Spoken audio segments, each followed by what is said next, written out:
Yo, set piece, heya heya. Nah, itu kan udah tahu kan, itu, jargon apaan. Ya betul, Piala Dunia Qatar sudah semakin dekat, cuma tinggal beberapa hari lagi kita semarakan di Piala Dunia kali ini dengan tentu saja main Fantasy World Cup dong. Gimana, udah pada tahu kan Fantasy World Cup? Nah, kali ini gue nggak akan ngebahas sendiri, gue udah kedatangan pakar dari dunia game fantasy football.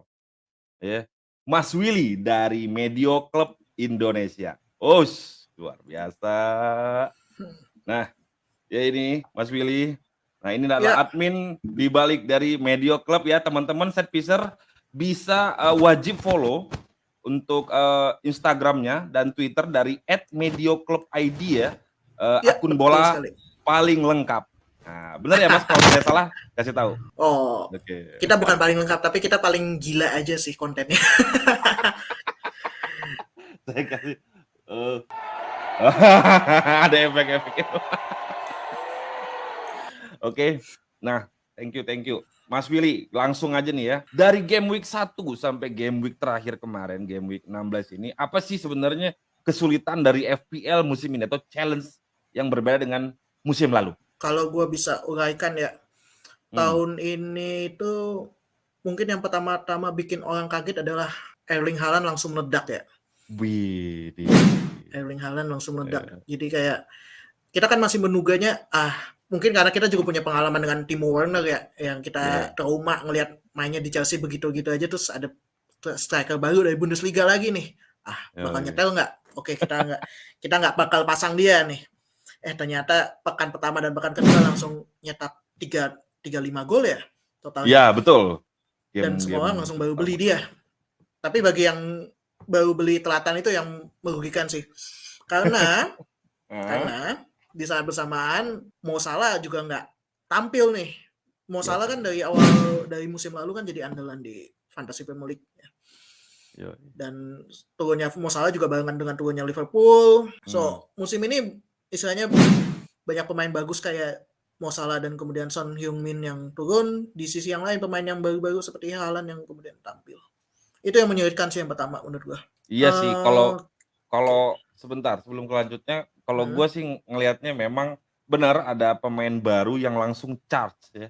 Biasanya kan Hmm. pemain baru ini nggak langsung charge kayak Timo Werner, itu kan top skor Liga Jerman juga kan sebelumnya. Yep. Cuma nggak jadi ya di Chelsea agak sedikit karam di FPL.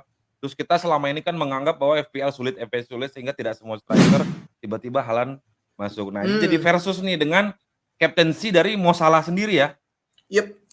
Betul. Nah, terus ada apa, ada kesan tersendiri dengan Mo Salah, kaptensi Mo Salah, di sekarang? Gue sekarang salah satu penganut kapten mau apapun kejadiannya Haaland. Mau salah udah gue buang ke laut, udah nggak ada di tim gue. Iya Dan iya itu iya. gue sampaikan ke banyak orang yang nanya ya, tiap Heeh, pekan kan kita buka klinik ya, semacam konsultasi buat orang nanya, lu kok yoi. nggak mau kaptenin Salah lagi sih? Gue nggak mau lah, berjudi lah dengan kondisi Liverpool sekarang tuh yang pertama-tama. Kemudian juga selain selain ya musim ini yang menarik adalah ya selain Haaland juga teman-temannya di midfield-nya City juga perform gitu. Kayak Kevin De Betul. Bruyne, kayak Phil Foden. Itu kan Mhm. jadi pilihan yang bagus gitu daripada gue ngaptenin pemain non City yang hasilnya tidak menyenangkan. Cuma akhir-akhir ini kan City ini bermasalah, 3 game week terakhir lah. Hmm. Website crash gara-gara ada leak starting line up dari Twitter yang gitu-gitu ya. Terus orang Hmm. tiba-tiba berlomba-lomba, "Wih, Haaland main nggak ya? Haaland main nggak ya?" Terus bingung. Nah, pilihan Hmm. keduanya lari ke Salah ataupun Kane itu. Nah, kadang-kadang berhasil, Hmm. kadang-kadang enggak kan. Karena ini Kadang-kadang enggak blank. konsisten nih. Yang paling konsisten tuh ya paling bener ya Kevin De Bruyne. Nah, selain pemain City atau mungkin Hmm. Arsenal, pemain mana nih yang diferensial yang digadang-gadang di awal ternyata zonk lalu yang bener-bener bener gitu? Kalau ngelihat statistik, gue baru nengok ya 16 pekan ini malah pemain Arsenal ya, terutama Gabriel dan juga Iya. ada Gabriel Jesus, ada Gabriel aduh pemain Magalhaes. Gabriel banyak banget sih di Magalhaes. Arsenal. Iya. Aset Arsenal sangat-sangat menjadi kejutan juga di musim ini. Karena Yoi.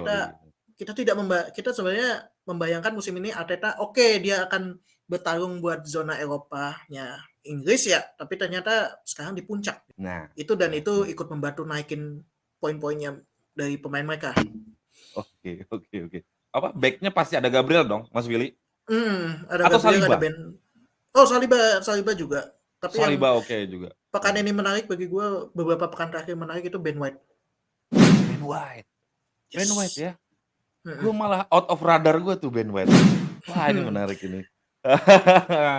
Oke, nah kayaknya nih kita memang harus ada sesi khusus FPL ini sama Mas Willy ini karena game 17 ke sana mungkin game week 17 sampai game week akhir mungkin akan semakin menarik. Nah, sekarang kita melipir dulu. Nah, kita sekarang ada game Fantasy World Cup nih ya, Fantasy Yep. World Cup. Gua nih sebenarnya awam karena belum pernah main Fantasy World Cup. Kalau FPL ya baru 2 musim terakhir lah karena kan telat juga pubernya lah, puber bolanya gitu ya. Apa sebenarnya tips and trick paling mendasar dalam bermain Fantasy World Cup setelah Mas Willy liatin atau perhatiin lah untuk para awam kayak gua, Untuk bagi awam, menurut beginners gue itu lah, ya. beginners ya. Ya. Kalau bagi gue itu yang membuat Piala Dunia itu lebih gampang daripada Fantasi Premier League ya, adalah lu udah tahu siapa tim unggulannya gitu. Dalam hal ini berarti kita bisa bicara Argentina, kita bisa bicara Portugal, kita bisa bicara Brazil. Dari situ kita bisa ambil pemain kuncinya siapa. Kalau itu yang pertama tuh, kita bisa metain tuh negara mana yang jadi jagoan. Dan juga kan kita tahu undian grupnya bisa melihat mana nih grup yang oke kita bisa katakan grup neraka dan juga grup yang oke ketahuan nih siapa yang bakal dulang poin banyak di situ. Itu yang kita bisa manfaatkan. Itu yang pertama tuh. Yang kedua adalah menurut gue adalah karena sistemnya turnamen ya, kita harus lebih ini sih, kita nggak perlu mikir lah, wah pemain gue bakal sampai final atau enggak. Kita mikirnya langsung pertandingan pertama siapa yang bakal unggul kita mainin. Pertandingan kedua kalau harus dilepas aja nggak masalah, karena di Fantasy World Cup ini ya dikasih jatah 2 transfer gratis. Itu sangat harus dimanfaatkan. Setiap match day. Setiap match day. Itu yang berarti nggak satu ya? Nggak satu kayak satu. FPL ya? Nggak satu kayak Oke. Nanti baru di babak knockout lebih banyak lagi jatah transfernya, tapi kita bisa bicara itu nanti ya. Oke. Lalu yang penting adalah ini mungkin bisa jadi nilai plus atau nilai minus ya. Tapi sistem poinnya juga adalah mereka Fantasy World Cup itu lebih menekankan bahwa nggak ada perbedaan siapa yang mau nyetak golnya dari midfield atau dari forward, dari penyerang atau dari tengah. Itu hanya dikasih poinnya 5. Poinnya sama ya? Poinnya kalau sama. di FPL kan midfield lebih gede ya poinnya ya? Mid lebih gede, masih lebih gede daripada penyerang. Tapi kalau clean sheet, midfield dapat poin nggak? Kalau clean sheet, midfield dapat poin nggak? Kalau clean sheet dihitungnya per tim, bukan pemain lagi. Jadi kalau clean sheet itu dihitungnya, jadi nggak ada dampak back. Katakanlah di FPL kan back main 60 menit clean sheet. Kalau dia di kualitas timnya kebobolan, dia aman clean sheet-nya. Kalau di sini, kalau pemain lu udah keluar tapi tim lu kebobolan, dihitung clean sheet-nya hilang.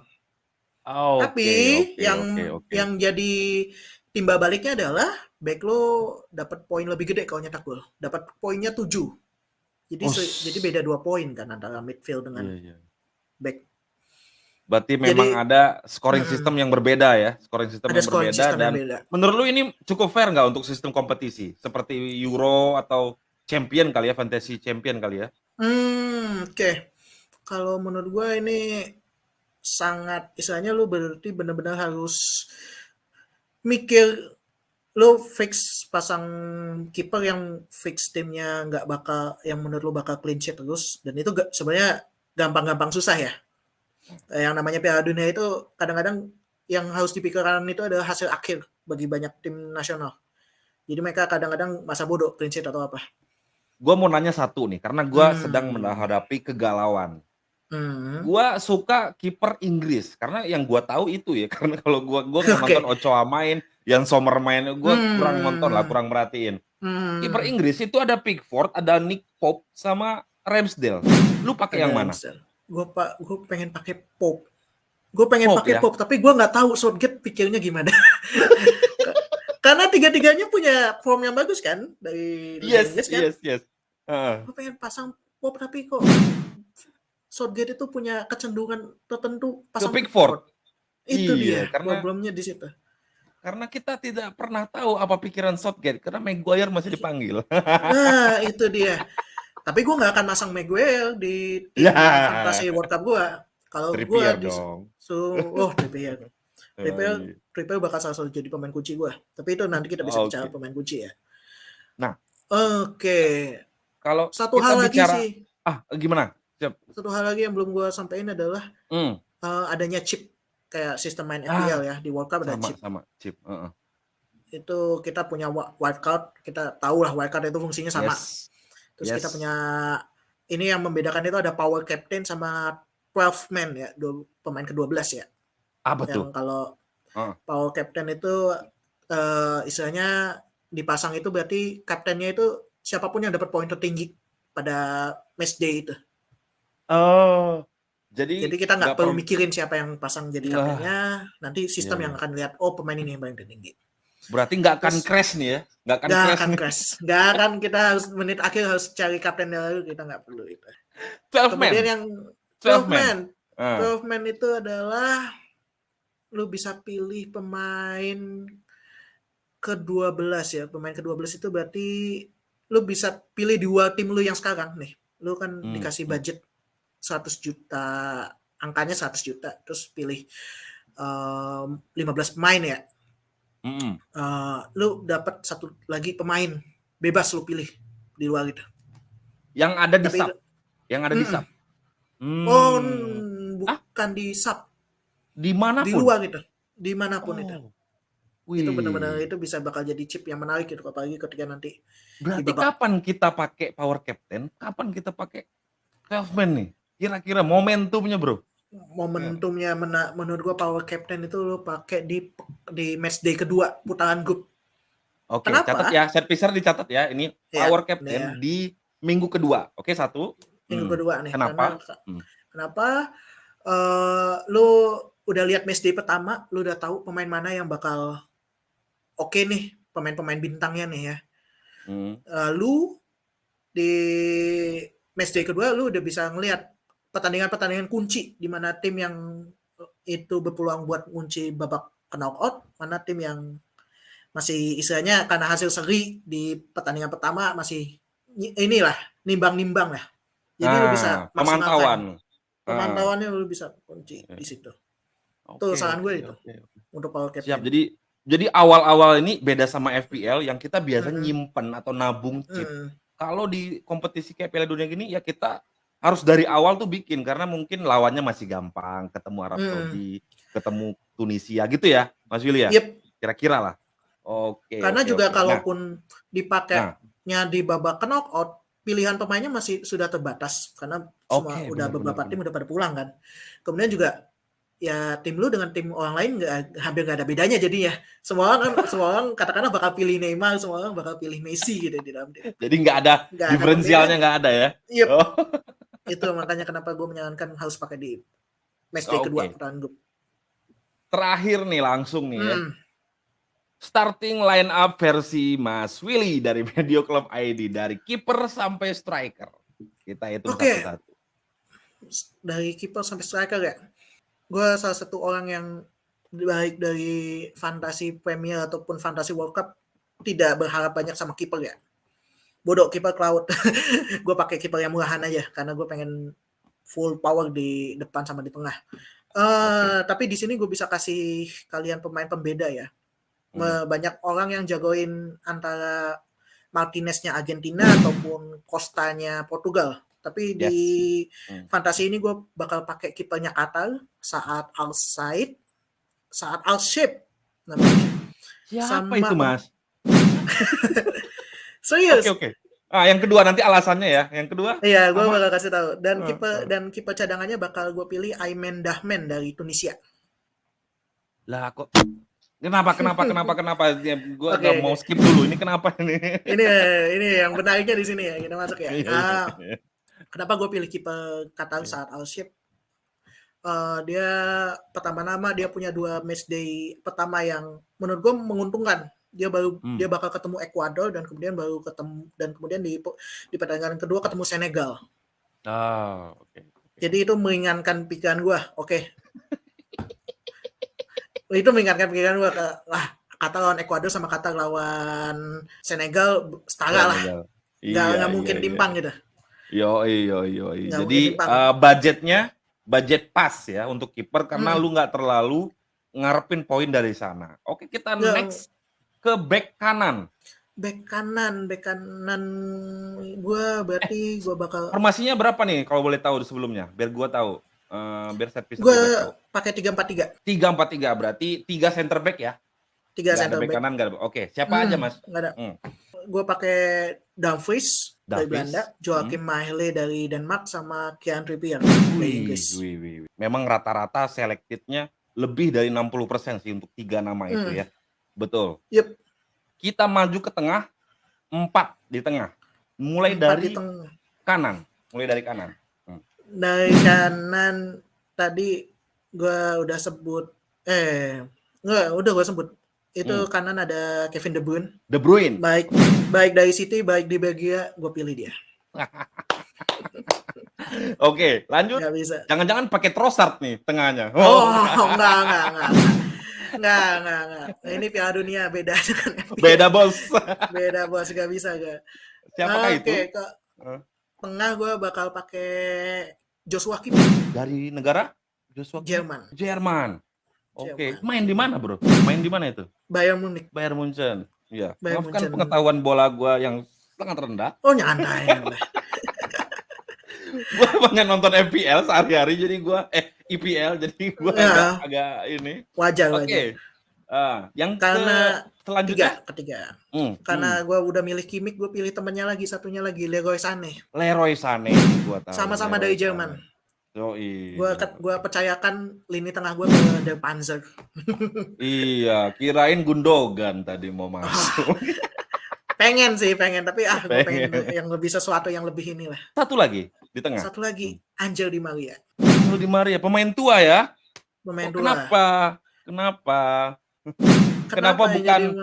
Kenapa bukan Alexander Olsen gitu ya? Kenapa bukan yang lebih muda lah kira-kira? Karena ini berkaitan erat sama pilihan depan gue. Gue pilih Lionel Messi. Gue butuh dinamika 2 orang ini nih. Mereka kan udah nunjukin performa luar biasa ya pas Copa America tahun lalu. Dan gue berharap ini momentum mereka berlanjut di Piala Dunia ini. Mantap. Nah ini nih the best part ya. Di depan, gue sudah bisa tebak pasti Lionel Messi depan ya. Iya, Lionel Messi. Oke. Dan itu pasti lu pasang kapten. Oh, jelas. Lawan pertama Arab Saudi. Tidak bisa diganti lagi dah. Lanjut. Oke, yang keduanya masih misteri nih. Messi ditemani oleh siapa nih? Messi ditemani oleh Neymar. Memang betul Neymar ya. Brazil. Di sebelah kirinya? Sebelah kirinya ini pemain diferensial lagi ini. Yang gue pilih itu Akram Afif dari Qatar. Qatar lagi. Pede banget ya, Qatar bisa ngalahin Ekuador. Oh iya, gue pede.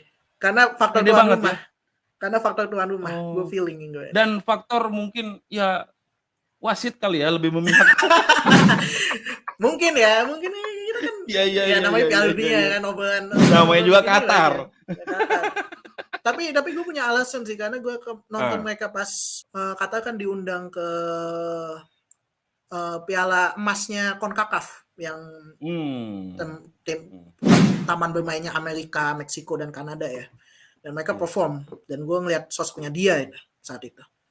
Jadi memang ada dari Ice Report-nya lu udah lihat, dan statistiknya lu udah pantau, dan di fixtures-nya juga lu yakin mereka bisa ngadepin Ekuador. Gue yakin. Oke, Siap gua. Ngeri. Ini akan berlanjut ya. Ini baru mulai ya set piece-nya. Ini baru mulai nih, nanti akan ada sambatan misu-misu ternyata Messi tidak Ditunggu. sehebat itu. Iya, ditunggu ya di tweet. Iya. Messi ancur-ancuran poinnya. Ini Nah, akan pantengin aja. Sorry, tadi kliniknya setiap kapan? Klinik Oh, setiap 1 hari sebelum 1 hari atau beberapa jam sebelum deadline. Klinik FPL. Oke, itu udah kayak NDFPL aja ya. Sebelum deadline, teman-teman pantengin itu timeline dari Medio Club baik di Instagram maupun Twitter. Yep. Bisa dijadikan konsultasi lewat Halodoc juga bisa mungkin ya diakses. Oh beneran, nggak Bener perlu ya? balas reply kita tapi klik tagar kita. Jadi nanti pertanyaan kalian pasti dipantau. Jangan lupa hashtagnya ya. Hashtagnya apa Iya. tuh kalau boleh kasih tahu? Hashtagnya klinik FPL. Oke, klinik FPL. Dan juga jangan lupa teman-teman yang belum daftar join ikutan Liga Fantasy World Cup Set Piece, semuanya fans sepak bola segera daftar, pantengin di TikTok, di Instagram, di Twitter, dan di YouTube kita sudah ada cara untuk joinnya. Nah, untuk tips-tipsnya juga sudah bisa dipantengin di Twitternya Medio Club atau Twitternya Set Piece. Dan kenapa? Karena kita punya hadiah yang cukup lumayan buat DP motor. Asik Oke. banget ya. Asik banget. Tadi Oke, gua Mas Willy. ngintip Gimana tuh? 8 juta ya. Total 8 hadiah 8 juta. juta 8 untuk juta 15 lebih. orang penang. Jadi nanti gini, Mas. Setiap match day itu poin tertinggi kita akan kasih 150 ribuan. Kayak gitu. Di luar itu klasmen akhir juga kita hitung. Nah, itu ya. Mas Willy harus ikut dong. Oh iya. Buat modal di pos Honda. Iya. Buat muter gaji di kantor. Biar bisa dipamerin kan, dipamerin nanti dong. klub berapa gitu ya, klasmen berapa. Oke, thank you banget Mas Willy. Nanti pasti kita undang lagi untuk kita bahas ini lebih jelimetnya nanti seperti apa ketika kompetisi sudah berlangsung. Thank you Willy. Thank you Setpiece telah menonton video ini sampai habis. Jangan lupa subscribe dan like ya, lalu share video ini ke circle terdekatmu. Ciao. Jangan lupa like and subscribe, pencet loncengnya, jadi kita upload, teman-teman tahu. Jangan lupa follow akun TikTok dan IG kita di Setpiece. Dan bagi yang belum subscribe, silakan subscribe, like, komen, dan juga tonton video-video ini karena biasanya akan ada bagi-bagi giveaway ya bro ya.